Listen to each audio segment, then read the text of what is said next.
गौतम बुद्ध एक नगर में रह रहे थे। वहाँ की रानी गौतम बुद्ध का अलग अलग तरीकों से अपमान करती थी। रानी ने अपने कुछ लोग बुद्ध को अपमानित करने के लिए और परेशान करने के लिए उनके पीछे लगा दिए थे। रानी के आदेश पर वे सभी लोग बुद्ध का विरोध कर रहे थे, लेकिन बुद्ध ने किसी से कुछ नहीं कहा। उस समय बुद्ध के साथ उनका एक शिष्य भी था। उसका नाम था आनंद। आनंद ने बुद्ध से कहा, मैं लगातार देख रहा हूँ कि ये लोग जानबूझकर हमारा अपमान कर रहे हैं। जहाँ हमारा अपमान होता है ऐसी जगह हमें नहीं रुकना चाहिए। बुद्ध ने आनंद से पूछा, हम कहाँ जाएंगे? आनंद ने कहा, किसी और जगह चले जाएंगे जहाँ ऐसे लोग ना हो। बुद्ध बोले, अगर वहाँ भी ऐसे ही परेशानियाँ बनी तो फिर कहाँ जाएंगे और हम कब तक भागते रहेंगे?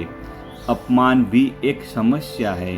हम अहिंसा, धैर्य के साथ विनम्रता और शालीनता से ऐसे लोगों का सामना करेंगे। बुद्ध की सीख परेशानियां हर जगह है। हम परेशानियों से बच नहीं सकते, इसीलिए समस्या चाहे कैसी भी हो, हमें उसका सामना करना चाहिए। भगवान बुद्ध ने कहा, किसी व्यक्ति के लिए पहले से ही कोई राय न बनाए। गौतम बुद्ध का एक खास शिष्य धम्माराम आश्रम में अपना काम करता और काम पूरा होने के बाद वह एकांत में चला जाता है। वह किसी से ज़्यादा बातचीत भी नहीं करता था। जब धम्माराम एकांत में ज़्यादा रहने लगा तो अन्य शिष्यों को लगा कि इसे घमंड हो गया है। शिष्यों ने बुद्ध से धम्माराम की शिकायत करनी शुरू कर दी। एक दिन बुद्ध ने धम्माराम से सभी शिष्यों के सामने पूछा, तुम ऐसा क्यों करते हो?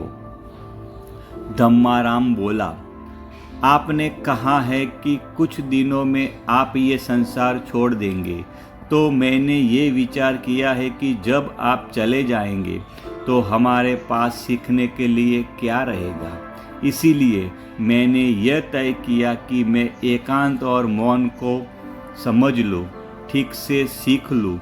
ये दो काम आपके जीते जी मैं करना चाहता हूँ। बुद्ध ने अन्य शिष्यों से कहा, तुम सभी ने देखा कुछ और समझा कुछ। तुम्हारी आदत है कि तुम दूसरों की बुराई करते हो, इसीलिए तुम सभी ने धम्माराम की अच्छी बात को भी गलत रूप में लिया। बुद्ध ने ये सीख दी, हमें किसी व्यक्ति को ठीक से जाने बिना उसके बारे में कोई राय नहीं बनानी चाहिए। भगवान बुद्ध ने भी कहा है, अगर कोई अच्छी बात सीखना चाहते हैं तो घमंड को छोड़ दो। एक दिन बुद्ध के शिष्य आनंद ने पूछा, आप प्रवचन देते समय ऊंचे स्थान पर बैठते हैं और सुनने वाले नीचे बैठते हैं, ऐसा क्यों? बुद्ध ने आनंद से कहा, एक बात बताओ, क्या तुमने कभी किसी झरने से पानी पिया है? आनंद बोला, हाँ, मैंने झरने से पानी पिया है। बुद्ध ने पूछा, तुमने पानी कैसे पिया? आनंद ने कहा, झरना ऊपर से बह रहा था, मैं झरने के नीचे खड़ा हो गया और पानी पी लिया। बुद्ध बोले, अगर झरने से पानी पीना है तो नीचे ही खड़े होना पड़ेगा। जो सत्संग, कथा या प्रवचन होता है उसमें कहने वाला ऊपर बैठता है। उस कथा का संदेश ग्रहण करना है तो सुनने वाले को नीचे ही बैठना होगा। नीचे बैठने से हमारे स्वभाव में विनम्रता आती है, हमें अच्छी बातों का जीवन में उतारने की प्रेरणा मिलती है। ऐसा करने से हमारा घमंड दूर होता है।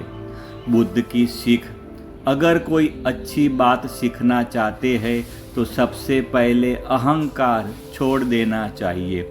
इसके बाद विनम्रता के साथ ही अच्छी बातों को जीवन में उतारा जा सकता है।